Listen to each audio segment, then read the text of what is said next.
출애굽기 19장 1절에서 6절 다 같이 읽겠습니다. 시작.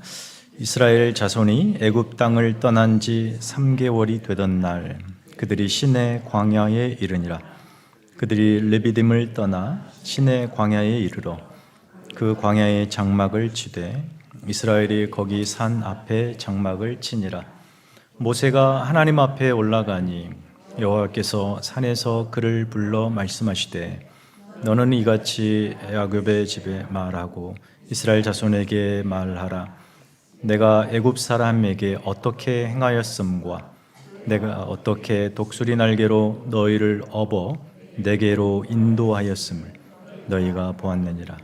세계가 다 내게 속하였나니 너희가 내 말을 잘 듣고 내 언약을 지키면 너희는 모든 민족 중에서 내 소유가 되겠고 너희가 내게 대하여 제사장 나라가 되며 거룩한 백성이 되리라. 나는 이 말을 이스라엘 자손에게 전할지니라. 아멘. 깊어가는 가을입니다. 올해는 다른 어느 해보다 좀 단풍이 더 예쁜 것 같지 않습니까? 우리가 뭐 멀리 나가지 않아도 저 같은 경우는 집에서 교회 오는 오가는 길에 올 때 갈 때 모습이 사뭇 다른 아름다운 단풍을 즐기면서 다니고 있습니다. 얼마 남지 않은 가을 여러분 충만히 누리시고 또 즐기시면서 특별히 하나님 앞에 감사하시기 바랍니다. 우리가 지난 2주 맥켄지 주일 추수감사 주일 때문에 중단했던 이 하나님 나라 이야기 오늘 5번째로 이어보려고 합니다. 뭐 이렇게 아름다운 가을에 하나님 나라 이야기 뭔가 좀 운치가 있지 않습니까? 별로 기대가 안 되시죠? 네. 지난 시간 우리가 그 4번째 시간 때 인간이 죄로 파괴해버린 하나님의 창조 세계를 하나님께서 한 사람 아브라함을 찾아오시면서 은혜를 베푸시어 그 놀라운 회복의 역사를 시작하셨다. 그 얘기를 살폈습니다. 오늘은 그 한 사람을 통해서 어떻게 하나님께서 거대한 민족을 이루고 그 민족을 당신의 나라로 삼는지 그런 얘기를 좀 살펴보려고 합니다. 그리고 그 이야기 속에 다시 우리의 이야기를 연결해서 우리가 누구인지를 확인하고자 합니다. 아브라함에게 은혜를 베푸셔서 하나님께서 복되게 하십니다. 그리고 그를 통해 이제 만들어질 민족을 복되게 하시고 그 민족을 통해 세상을 복되게 하시겠다. 사실 이게 하나님께서 회복하시려고 하는 하나님 나라 이야기의 얼개입니다. 빅픽처예요. 아주 간단합니다. 복되게 하시고 복을 주고 회복하겠다. 아브라함에게 하신 이 약속은 그의 아들 이삭, 그의 손자 야곱에게로 전해집니다. 아브라함에게 하나님께서 나타나셔서 내가 너로 큰 민족을 이루겠다라고 선언하셨을 때 어떻게, 과연 이 한 사람으로 어떻게 민족을 이루신다는 말일까? 굉장히 의구심이 들지만 그 과정을 우리가 이렇게 보노라면 대단히 흥미진진합니다. 야곱이 2 아내 그리고 2 종에서 12아들을 낳습니다. 그들이 이스라엘 12지파의 조상이 되죠. 그 중에 자신이 사랑했던 아내 라헬에게서 첫 번째 아들 순서로 따지면 11번째 아들인 요셉이 태어났고 그 요셉을 다른 형들이 노예로 팔아 애굽에 넘깁니다. 그는 억울하고 위험하고 고단한 삶을 의도치 않게 원치 않게 만납니다. 그러나 그가 애굽의 2인자 총리가 되는 놀라운 극적인 대반전의 서사를 우리는 알고 있습니다. 그래서 요셉이 팔린 것, 누명을 쓰고 감옥에 간 것, 그리고 마침내 총리가 된 것. 사실 이 모든 이야기의 총 디렉터가 하나님이시라는 사실을 또 알고 있습니다. 그래서 시편 105편 17절 말씀을 다 같이 읽어볼까요? 시작. 그가 한 사람을 앞서 보내셨으며 요셉이 종으로 팔려도다. 그의 발은 착고를 차고 그의 몸은 쇠사슬에 매였으니 곧 여호와의 말씀이 응할 때까지라. 그의 말씀이 그를 단련하였도다. 겉보기에는 팔렸습니다. 억울하게 누명에 씌여 모든 고초를 겪습니다. 그런데 성경은 하나님이 그를 보내셨다. 이유는 당시 절대 강국이었던 이 이집트에서, 애굽에서 이스라엘 자손이 생육하고 번성하고 충만하게 되게 하시려고 하는 하나님의 계획 때문에, 그러니까 하나님의 거대한 역사적 목적이 요셉을 그곳으로 보낸 것이죠. 야곱의 12아들들을 포함하여 70명의 가족이 요셉이 총리로 있는 애굽으로 이주하여 안전하게 생육하고 번성합니다. 창세기 끝은 이스라엘이 애굽 땅으로 들어와 풍요와 안전 속에 안착하고 마치 한 그루의 광야의 나무가 풍요의 옥토, 비옥한 땅에 심겨지듯 이스라엘이 애굽에 심겨지면서 끝납니다. 창세기 두 번째 성경인 출애굽기로 넘어가는 그 가운데에 역사는 400년이라고 하는 긴 공백이 있습니다. 그 사이 성경은 구구절절히 설명하고 있지 않지만 하나님은 이스라엘을 큰 민족이 되게 하십니다. 요셉이 죽었어요. 그의 이름이 애굽에서 잊혀진 지 오래됐습니다. 어느 순간부터 애굽 왕이 이스라엘을 종삼았어요. 이스라엘의 수적 번성을 이 바로 왕이 두려워합니다. 그래서 인구 억제 정책을 하기 위하여 엄청난 고역을 그들에게 성을 건설하는 엄청난 고역을 했고, 그 다음에 이제 산하 억제 정책으로 남자아이가 태어난다, 산파들에게 그 아이를 바로 나일강에 던져 죽이라고 명령합니다. 애굽에서 그로 인하여 이스라엘의 고통이 커집니다. 부르짖음이 커지죠. 출애굽기 2장 24절. 그래서 출애굽기는 이렇게 시작합니다. 시작. 하나님이 그들의 고통 소리를 들으시고 하나님이 아브라함과 이삭과 야곱에게 세운 그의 언약을 기억하사. 하나님이 기억하셨답니다. 그리고 때가 찼고 드디어 한 아이가 태어납니다. 역사의 무대에 새롭게 등장하는 아이죠. 유아 사례에서 이 극적인 비극의 현장에서 가까스로 살아남았어요. 그의 어머니가 그를 살리려고 갈대 상자를 만들어 죽음의 강물인 이 나일강에 두둥실 떠내 보내죠. 때마침 바로 왕의 공주가 그것을 발견하여 건집니다. 여러분이 아이가 있습니다.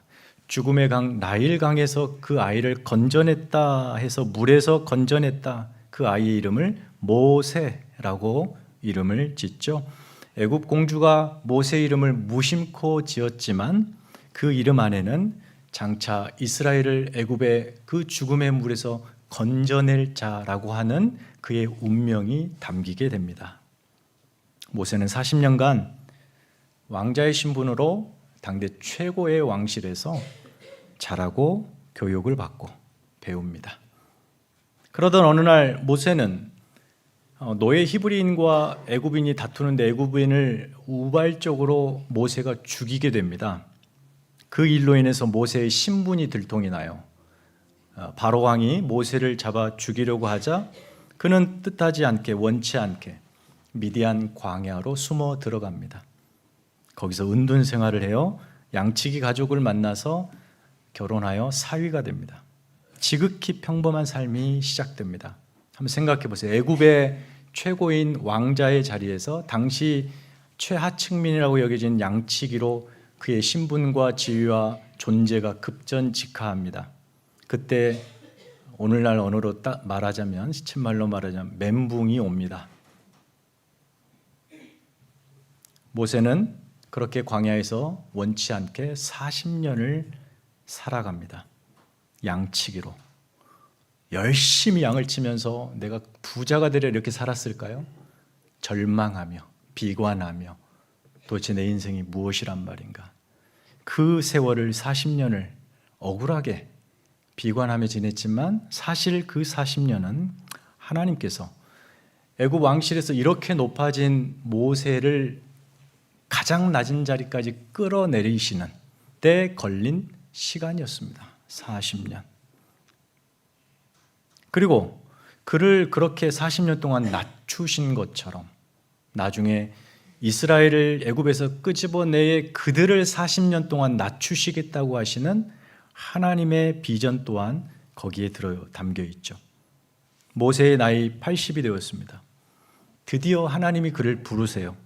호렙산 떨기나무, 불에 타지 않는 그 가시 덤불 앞에 모세가 섭니다. 하나님 앞에 섭니다. 거기서 하나님은 모세를 부르신 당신이 누구시며 부르신 목적이 무엇인지 정확하게 알려주십니다. 하나님의 나라의 위대한 비전을 듣는데 이렇게 요약할 수 있어요. 내가 너를 통하여 한 민족 이스라엘을 내 백성 삼겠다. 하나님의 부르심에 항복했습니다. 모세가 그렇게 40년 만에 왕실로 복귀합니다.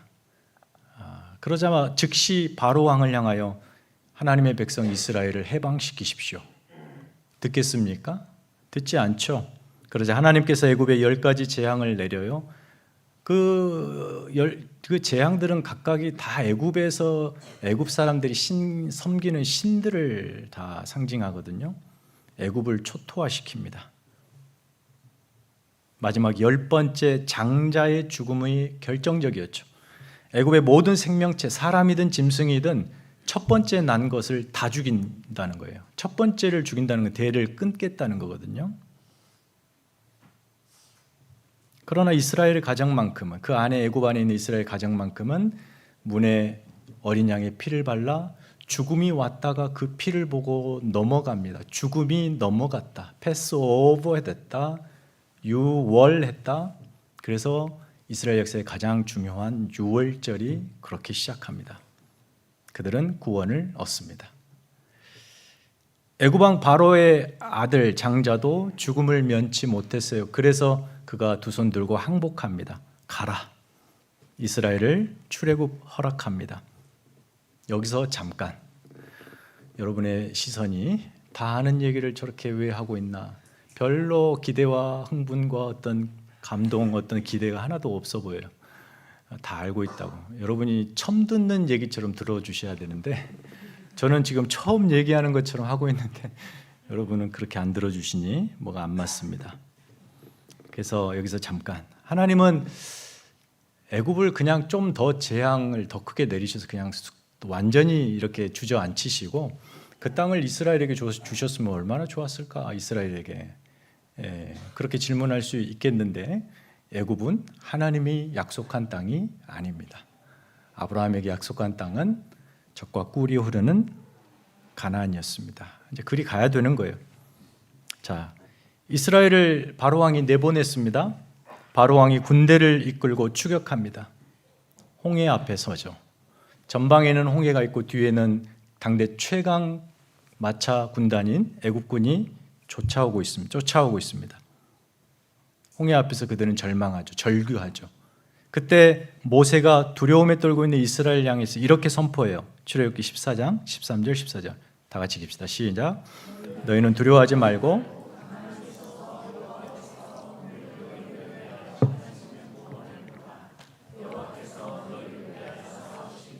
너희는 가만히 있을지니라. 여러분이 잘 아시는 말씀이에요. 하나님께서 밤새 동풍을 불어올려 홍해의 허리를 갈라내시죠. 그 땅을 말리시고 200만 이스라엘이 마른 땅을 걷듯 바다를 지납니다. 그리고 뒤따르던 이스라엘군은 다시 바다가 원래로 돌아가면서 수장당하죠. 이 놀라운 하나님의 구원을 이스라엘이 생생히 똑똑히 봅니다. 얼마나 두려웠을까요? 그러면서 다시 한번 14장 31절입니다. 시작. 이스라엘이 여호와께서 애굽 사람들의 행하신 그 큰 능력을 보았으므로 백성이 여호와를 경외하며 여호와와 그의 종 모세를 믿었더라. 믿음으로 광야를 시작하고 있습니다. 믿음으로. 이 장면은 우리 이야기, 우리의 구원 이야기와 매우 닮은 꼴이에요. 예수를 통한 저와 여러분의 구원을 보여주는 사실상 그림자적 사건입니다. 죄의 종이었고 사망의 권세 아래 갇혀 살았던 저와 여러분, 우리의 고통하는 영혼, 하나님이 모세를 고통하는 이집트의 이스라엘 백성에게 보내시듯 고통하는 우리의 현실 속에 하나님의 아들을 보내주시죠.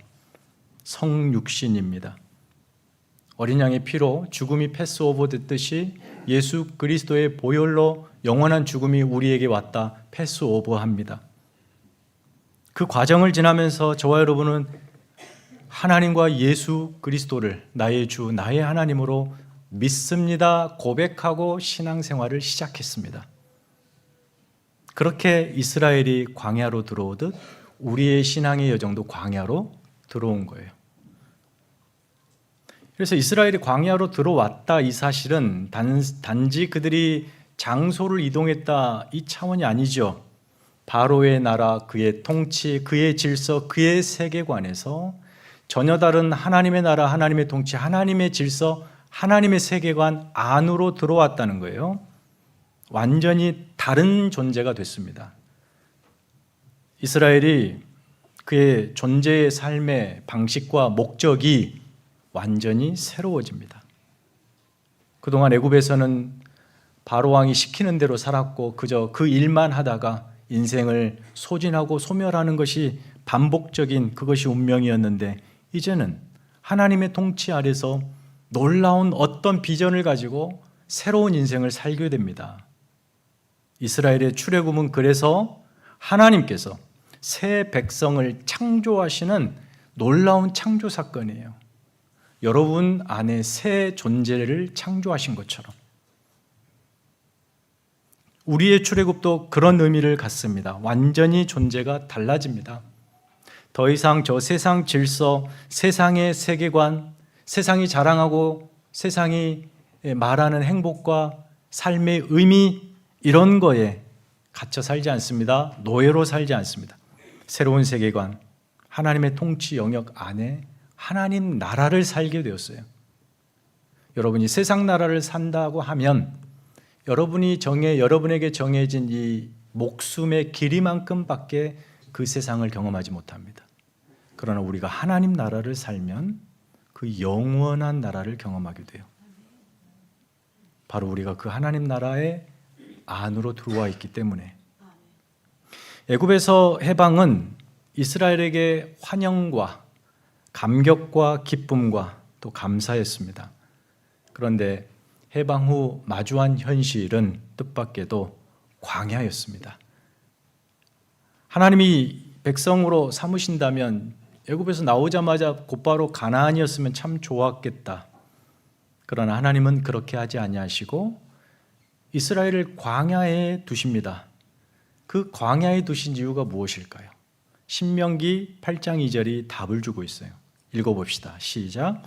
내 하나님 여호와께서 이 40년 동안에 내게 광야 길을 걷게 하신 것을 기억하라. 이는 너를 낮추시며 너를 시험하사 내 마음이 어떠한지 그 명령을 지키는지 지키지 않는지 알려 하심이라. 평생 노예로 살았어요. 태어나 보니까 노예였고 죽을 때 되니까 노예였구나. 끝까지. 그렇게 태어나고 자라고 늙고 죽었습니다. 노예로.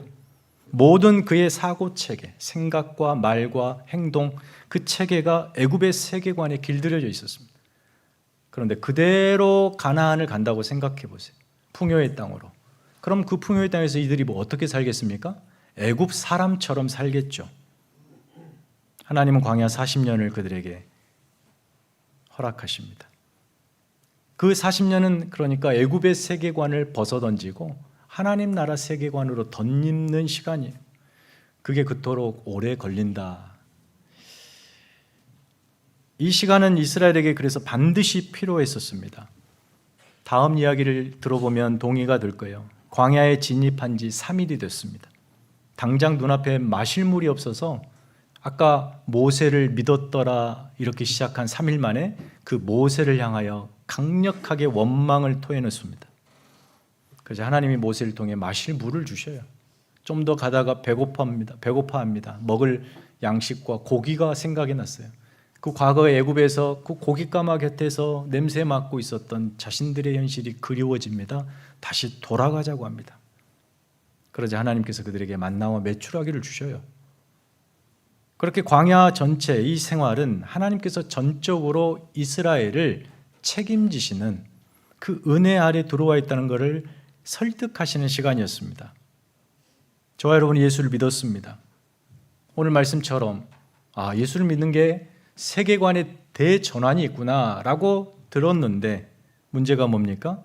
여러분, 예수를 믿었는데 믿기 전과 후가 별반 차이가 없다. 그렇게 느껴지는 거예요.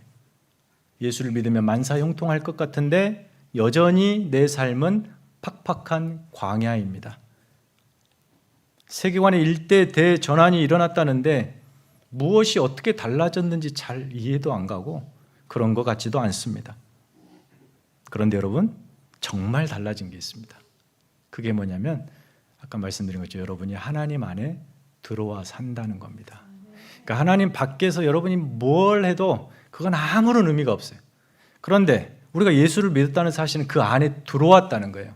그래서 어떤 현실이든 그게 눈물이든 기쁨이든 찬송이든 절규든 상관없습니다. 그 안에서 펼쳐지는 모든 현실이 의미를 얻게 됩니다. 이게 달라진 거예요. 여러분이 하나님의 은혜와 사랑 안에 산다는 거예요. 이제까지 하나님과 무관하게 내 마음대로 살았지만 이제부터는 하나님이 책임지시는 운명을 살아요. 하나님의 목적대로. 척박한 광야 같은 인생길, 거기서 목마르고 배고프고 춥고 불안할 겁니다. 그거 비껴가지 않습니다. 그렇게 아슬아슬하게 여러분 인생길 걸어갈 겁니다.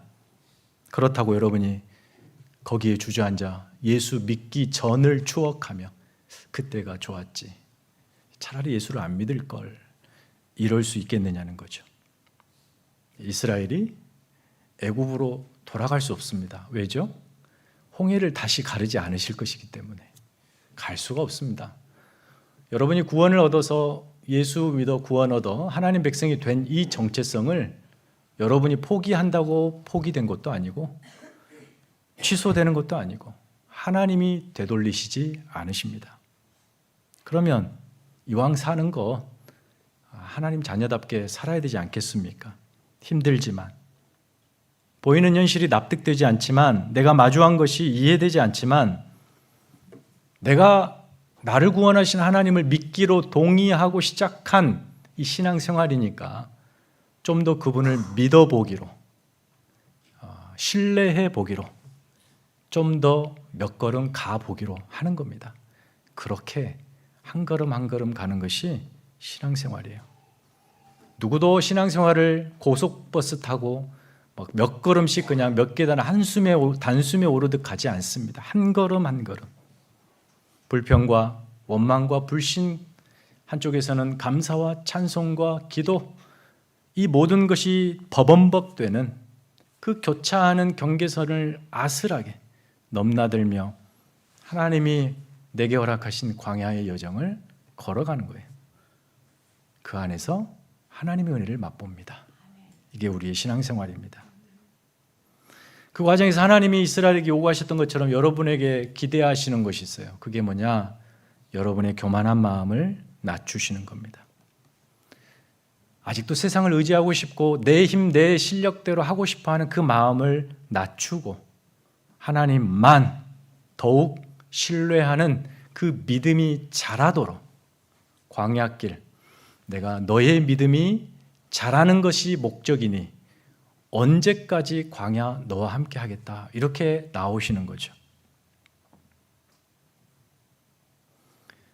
여러분의 생애가 썩 만족스럽지 않게 정의하셔도 엄청난 차이, 우리의 생애가 하나님 은혜 안에 있다.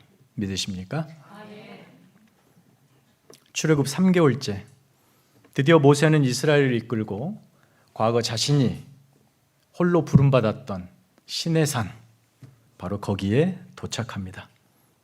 거기서 하나님이 이스라엘을 만나 주셔요. 이스라엘에게 당신이 이스라엘을 하나님의 백성으로 부르신 목적, 비전을 계시해 주시는데 바로 그 부분이 오늘 우리가 읽었던 본문이에요. 특별히 본문 4절에 보니까 내가 애굽 사람에게서 어떻게 행하였음과 10가지 재앙을 말하겠죠. 그리고 그 군대를 수장시키는 그 구원의 이야기죠. 그리고 내가 어떻게 독수리 날개로 너희를 업어 내게로 인도하였는가. 이집트의 200만 이스라엘을 독수리 날개로 업어서 당신 앞에 데려왔다, 이렇게 표현하고 계십니다. 출애굽, 홍해도하, 그리고 광야 여정 3개월, 그 모든 시간 하나님이 그들과 함께 동행해 오셨다. 이게 다른 겁니다. 예수 믿는 자의 다름.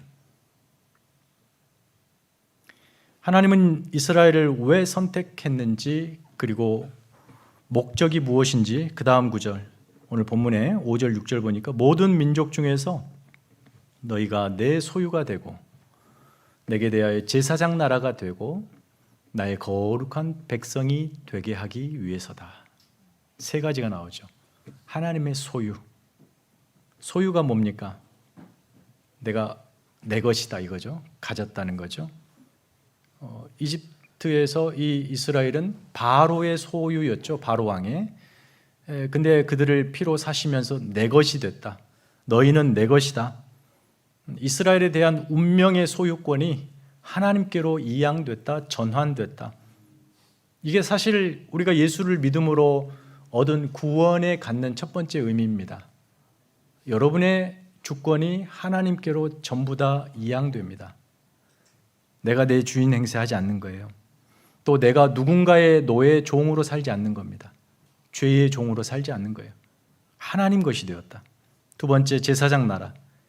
제사장이라고 하는 것은 이 야훼 종교인 이스라엘 종교뿐만이 아니고 그 당시에 고대 군동에서 제사장들이 다 있었어요. 제사장의 역할은 신과 백성들을 중재하는 겁니다.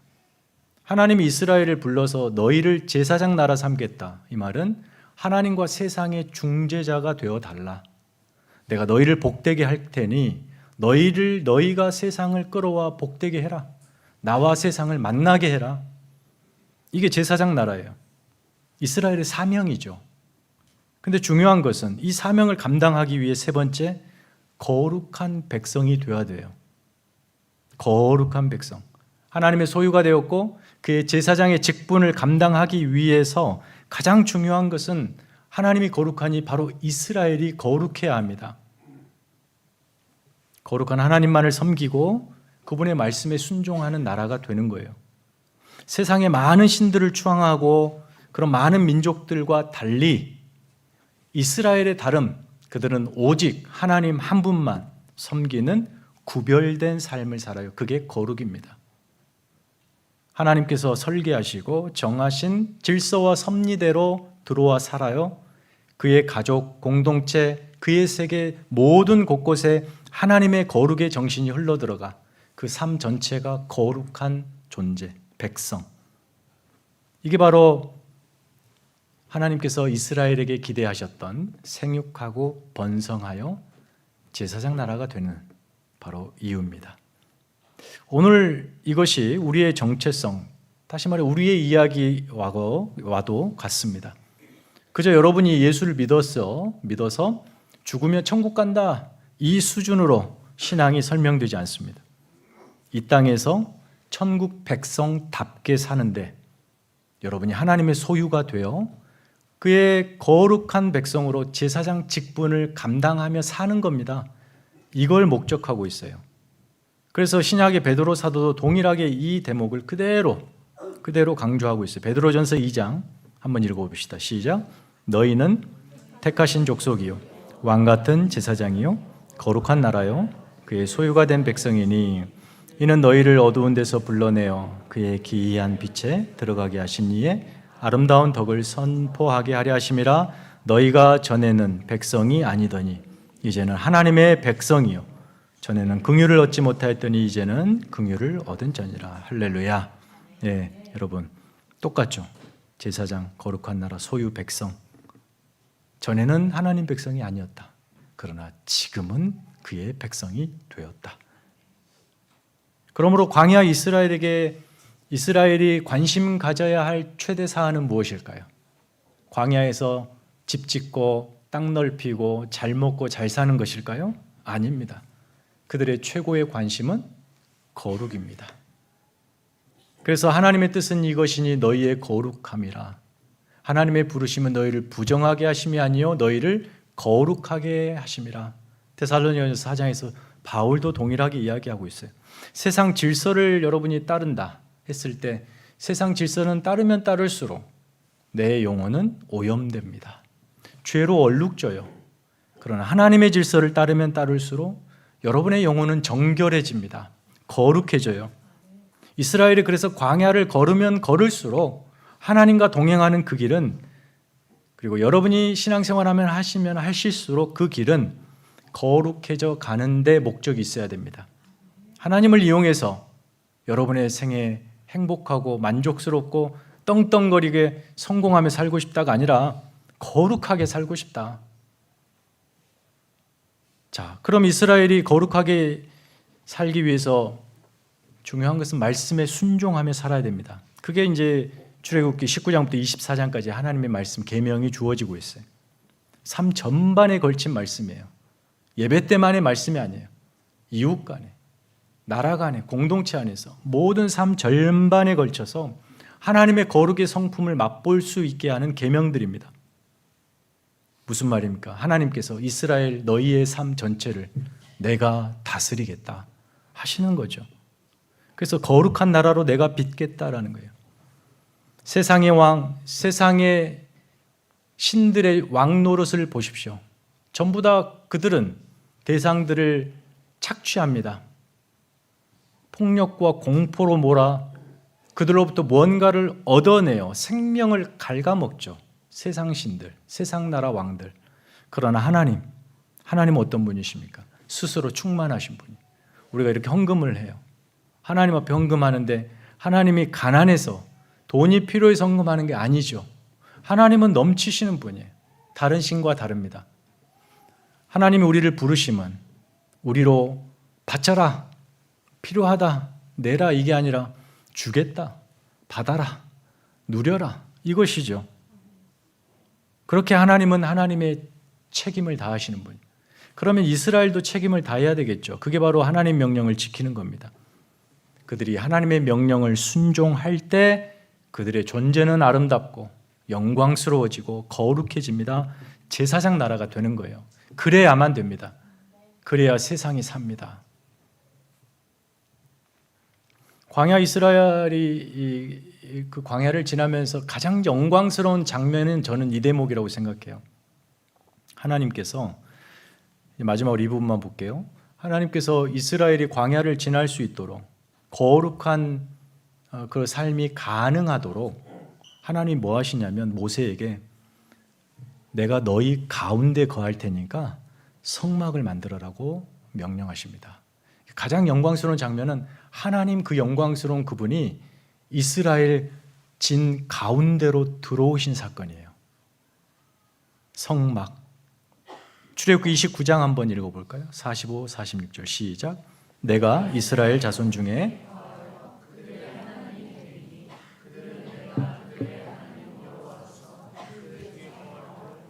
그들을 애굽 땅에서 인도하여 낸 줄을 알리라. 그들에게 거하게 하시려고 불러내셨답니다. 그러니까 아까 말한 그의 소유, 제사장 나라, 거룩한 백성이 되게 하는 것이 이제 큰 틀이고, 궁극적인 또 하나의 목적은 하나님이 이스라엘과 동거하시려고, 함께 하시려고 불러내셨다는 거예요. 거룩한 장막, 하나님이 장막을 치십니다. 이 성막은 하나님이 이스라엘 가운데 계시다고 하는 가시적 증거예요. 여러분 한번 사진 한번 보시겠어요? 그림이죠. 보시면 이스라엘이 12지파인데 동서남북 3지파씩, 그리고 제사장 아론의 자손, 제사장 가족들이 이렇게 또 나뉘어서 4진을 이루고 가운데 성막이 있습니다. 한번 생각해 보십시오, 여러분. 대략 200만이라고 수를 따졌을 때 200만이 저렇게 대오를 갖추어서 광야를 이동하고 있다고 생각해 보세요. 상상을 해보세요. 어떻게 이게 가능한가? 가운데 성막이 이끌고 간다는 그 연상이 들지 않겠습니까? 이스라엘이 광야를 그렇게 지나고 있습니다. 이스라엘 중앙에 하나님이 계시다. 이 신앙 고백으로 광야를 지나야 된다는 거죠. 그러니까 말씀에 순종한다라는 말은 단순히 그 율법의 문자 어구를 문자적으로 기계적으로 지킨다라는 말이 아니라 내 삶 중심에 하나님이 들어오신다는 것을 인정하는 삶을 의미해요. 말씀을 지킨다는 것은. 여러분이 매 주일 이렇게 정한 시간에 나오셔서 예배를 드립니다. 일주일에 1시간이죠. 하지만 이 1시간은 우리 일주일 전체 그 시공간의 중심에 하나님이 계심을 고백하는 시간입니다. 그러지 않습니까? 그래서 주일 예배가 너무나 중요한 거예요. 여러분 일주일을 동그라미를 그렸을 때 그 중심에 하나님을 놓는 시간, 예배 시간. 그래서 주일을 실패하게 되면 나머지 삶의 중심이 흐트러지기 때문에 그 삶이 실패하게 돼요. 그 중심에 하나님이 아니라 다른 게 들어오게 돼 있어요. 세상적인 가치들, 즐거움들, 그런 것들이 들어와서, 욕망이 들어와서 내 중심을 흐트러 버립니다. 우리를 부르신 하나님의 목적을 살아낼 수 없게 해요. 거룩을 실패하게 합니다. 그러니까 주일 예배 너무 중요하다는 거 기억하십시오, 여러분. 그냥 뭐 종교적으로 주일 성수 전통적으로 강조하는 게 아니라 여러분 영혼이 거룩해지는 가장 중요한 방법, 나의 일주일에 가장 중심의 시간을 하나님께 드리는 겁니다. 이스라엘이 광야를 지나는 방식이 어떠했는가 마지막으로 한번 살펴볼까요? 이게 바로 출애굽기 마지막에 아주 드라마틱하게 묘사가 되어 있어요. PPT는 준비 안 했고 제가 대략 좀 말씀드리면 마지막 출애굽기 40장 후반 끝부분에 이렇게 됩니다. 구름이 성막 위에 떠오를 때에는 이스라엘 자손이 그 모든 행진하는 길에 앞으로 나아갔고 구름이 성막 위에서 떠오르지 않을 때에는 그 떠오르는 날까지 그 자리에 머물렀습니다. 이게 무슨 말이냐면 이 구름이라고 하는 건 하나님의 영광입니다. 성막 그 거룩한 하나님의 임재의 자리에 구름이 있습니다. 영광이 있다는 거예요. 구름이 높이 떠오릅니다. 사방에 세 지파로 나누어진 200만 이스라엘이 한눈에 목격하겠죠. 그러면 무슨 사인입니까? 자, 진을 걷어라, 출발하자. 얼마 가다가 구름이 내려앉습니다. 도저히 이곳에서는 진을 칠 수 없을 만큼 돌 자갈이 많습니다. 그러나 구름이 더 이상 뜨지 않습니다. 진을 쳐야죠. 다 쳤습니다. 땀 삐직삐직 흘리면서 이제 오늘은 여기서 자나보다 했는데 갑자기 구름이 뜹니다. 그럼 어떻게 돼요? 걷어야죠. 여러분 이스라엘 광야의 여정, 이 40년의 여정을 보면 단 한 차례도 이스라엘이 스스로 다음 목적지를 정하지 않습니다. 그냥 구름 보며 갑니다. 성막 위에 구름 따라 살아가는 인생이 돼요. 광야를 지나는 방식이죠. 구름 따라 살았다는 말은 하나님 말씀에 순종하며 살았다는 거죠. 가라 그럼 가고 가지 말라 그러면 안 가는 거예요.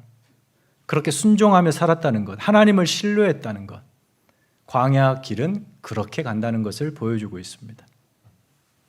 그 과정에 하나님이 이스라엘을 거룩하게 빚으십니다. 말씀을 맺습니다. 오늘 우리가 이 하나님 나라 이야기를 통해서 확인하는 것, 저와 여러분이 이 이스라엘처럼 하나님의 거룩한 한 백성이 되었다. 그 안으로 들어왔다는 것입니다. 그러므로 우리의 인생길, 광야 같은 이 인생길을 지나는 방식도 이스라엘과 동일합니다. 우리의 중심에 하나님을 두시는 일을 실패하면 안 됩니다. 내 삶의 자리 전체에 하나님이 들어와 다스리고 계시다는 사실을 기억하셔야 합니다. 하나님 요 부분만큼 이 내 자식의 문제는 제가 알아서 하겠습니다. 요 부분만큼은 제가 하겠습니다. 라고 주장할 소유권을 주장할 영역이 단 한 군데도 없이 삶 전체를 하나님께 빼앗겼습니다. 여러분이 만드시려고 하는 인생의 아름다움보다 하나님이 만드시는 아름다움이 훨씬 크니 너무 억울해하지 않으셔도 될 것 같습니다. 바로 그렇게 우리는 하나님의 은혜 안으로 들어와 복을 누리고 매일매일 그분의 생명을 맛보는 하나님의 백성이죠. 그래서 하나님의 백성인 저와 여러분이 가장 목적하고 관심 가져야 할 부분이 뭐라고요? 거룩이다. 거룩. 그래서 여러분이 이제 예배 마치고 이 문을 박차고 나아가시면 떡하니 마주하는 현실, 세속적인 세상 현실, 여러분이 감당해야 될, 짊어져야 할 수많은 책임들, 그 속에서 세속에 물들지 않고 세상 가치관에 매몰되지 않고 나는 거룩한 하나님의 백성이다라고 하는 이 자존심, 명예, 이거 지키면서 더욱 삶에 하나님을 사랑하고 순종하기로 결단하시며 말씀 따라 사는 한 주 되시기를 축원합니다. 이 말씀을 기억하시고 여러분의 정체성을 좀 더 분명히 하셨을 오늘의 말씀이기를 바랍니다. 하나님께서 여러분을 백성 삼아 주셨습니다. 자녀 삼아 주셨습니다. 그 하나님의 부르심은 이처럼 놀랍고 너무나 위대하고 영광스러운 목적을 가지고 있습니다. 여러분을 아주 거룩하게, 아름답게, 여러분의 영혼을 정결하게 하나님이 원하시고 사랑하시는 그 사랑스러운 존재로 빚으시려고, 그래서 여러분을 통해서 하나님이 이루시고자 하시는 그 위대한 비전을 이루시려고 그 일에 동참하게 우리를 부르시고 계셔요. 여러분의 길은 광야길입니다. 절대 고속도로처럼 뻥 뚫린 유람선이 다닐 그 풍랑 없는 바다, 이런 것이 아니에요. 거칠고 위험하고 두렵고 춥고 배고프고 원치 않은 일들을 만나게 되어 있습니다. 그러나 분명한 사실, 여러분이 하나님의 은혜 아래 있습니다. 그 믿음을 가지고 하나님과 동행하는 광야의 현실, 신앙의 현실을 신실하게 믿음으로 순종하며 걷게 해 주십시오. 함께 기도하겠습니다. 하나님 아버지 감사합니다. 하나님께서 우리를 부르셨습니다. 하나님의 자녀로 부르셨습니다. 하나님, 우리는 하나님의 말씀에 순종하며 사는 하나님의 백성입니다. 더 이상 세상의 소리에 귀 기울이지 않고 세상이 자랑하고 세상이 회유하고 세상이 증명하려고 하는 인간의 행복과 만족을 따라 살지 않습니다. 하나님의 오직 유일하신 하나님의 생명의 말씀을 붙잡고 우리 인생, 주어진 생애를 주님과 동행하는, 우리 안에 장막으로 들어와 계시는 성령 하나님 예수 그리스도와 함께 동행하는 거룩한 삶이라는 것을 기억하는 내 삶 구석구석에 하나님 통치하여 주시고 내가 하는 모든 일들, 말과 행동과 생각과 모든 것들이 하나님 거룩한 성품을 닮은 하나님 백성의 삶이 되게 하여 주시고 저를 통하여서 하나님 영광을 받아주시고 하나님 나라를 이루어 주시옵소서. 하나님, 우리를 거룩한 백성, 주님의 소유, 또 제사장 나라로 삼으심을 감사합니다. 우리를 부르심은 우리의 존재의 아름답고 복됨과 생명의 충만함과 번성함도 있지만 그런 저희들을 통하여 하나님 나라를 확장하시려고 하시는 위대한 하나님의 그 계획입니다. 하나님 그 나라에 동원되고 있는 우리의 생애, 그보다 더 아름다운 일은 없습니다. 하나님께서 우리를 통해 우리 인생을 빚으시고 만드시고자 하시는 그 목적대로 사는 우리가 되게 하여 주옵소서. 세상조차 살지 않게 하시고 우리의 삶의 중심에 장막을 치고 들어오신 예수 그리스도와 거룩하게 동행하여 하나님의 백성으로 아름답게 사는 모두가 되게 하여 주시옵소서. 이제는 우리 구주 예수 그리스도의 은혜와 하나님 아버지의 크고 놀라우신 사랑과 성령님의 교통하심이 주님과 신실한 광야 여정을 다짐하는 사랑하는 성도들의 머리 위에, 가정 위에, 자녀 위에 이제부터 영원까지 함께 있을지어다. 아멘.